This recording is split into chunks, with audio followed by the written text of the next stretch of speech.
Hello guys, लवकरच आषाढी एकादशी येत आहे. तुम्ही वरईचा असा भात तर खूप खाल्ला असेल. वरईचे डोसेही बनवून खाल्ले असतील. तुम्ही कधी असे वरईचे लाडू ट्राय केलेत का? नसेल तर मग व्हिडिओ बघा आणि ह्या आषाढी एकादशीला नक्की ट्राय करून बघा. तिखट खाऊन खाऊन जर कंटाळा आला तर गोडासाठी काहीतरी हवंच ना.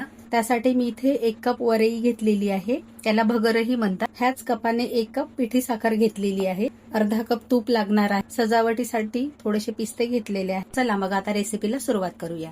सर्वात आधी वरई आपण छान भाजून घेऊया. मीडियम फ्लेम वरती वरई आपल्याला छान भाजून घ्यायची आहे. वरई मी छान स्वच्छ कापडाने पुसून घेतलेली, म्हणजे ह्यावरती जी काही डस्ट वगैरे असेल ती निघून गेलेली आहे. जर तुमच्याकडे वेळ असेल, ऊन असेल तर तुम्ही ही वरई धुवूनही घेऊ शकता. धुवून सुकवून मग भाजून याचं पीठ तयार करू शकता. पण आता पावसाचे दिवस आहेत, वरई लवकर सुकणार नाही, म्हणून मी छान ही स्वच्छ कापडाने एका पुसून घेतलेली आहे. आपण वरई भाजायला घेतली होती त्यावेळेस तिचा कलर येल्लोइश होता, पण आता बघा छान असा व्हाईट कलर झालेला आहे. म्हणजे भगर आपली छानपैकी अशी भाजल्या गेलेली आहे.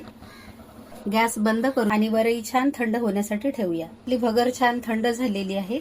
मिक्सर जार मध्ये टाकून घेऊया. मिक्सरला छान ग्राइंड करून घेऊया. मस्त अशी बारीक पावडर करून घेतलेली आहे. पॅन मध्ये 1 चमचा तूप घालू. त्या तुपामध्ये आपण थोडेसे हे काजू आणि बदामाचे तुकडे घालू. हलकेसे परतून घेऊ. आता त्यामध्ये आपण वरईचे पीठ घालूया आणि अगदी मंद गॅसवरती आपण हे पीठ छान भाजून घेऊया. आता ह्यामध्ये पुन्हा आपल्याला 1 चमचा तूप घालायचं आहे. एकदाच सर्व तूप घालायचं नाहीये. पुन्हा 1 चमचा तूप घालूया. जसं जसं तूप लागेल तसं तसं टाकत आपण हे भाजून घेऊया. त्यामध्ये आपण वेलची पावडर घालू.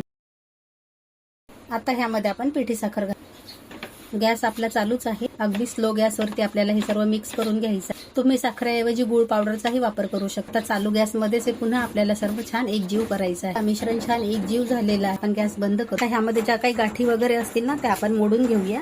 मिश्रण हलकस असं थंड होऊ देऊ. मिश्रण हलकस असं थंड झालेलं आहे. आता आपण याचे लाडू वळून घेऊया. तुम्हाला हव्या त्या आकारात तुम्ही लाडू वळवू शकता. त्यावरती आपण सजावटीसाठी एक पीस. अशाच पद्धतीने सर्व लाडू आता आपण वळवून घेऊया. पावसाने जोरदार सुरुवात केलेली आहे. तुम्हीही पावसाच्या आवाजामुळे इरिटेट होत असणार. आता बाकीचे सर्व लाडू मी पटापट वळवून घेतले. सर्व लाडू मी असे तयार करून घेतलेले आहे ना. अगदी मस्त झटपट होणारी रेसिपी. मग ह्या आषाढी एकादशीला तुम्ही नक्की ट्राय करून बघा. तयार आहेत अगदी पेढ्यासारखे मऊसूत, जिभेवर टाकताच विरघळणारे वरईचे लाडू. मग तुम्ही कधी ट्राय करून बघता.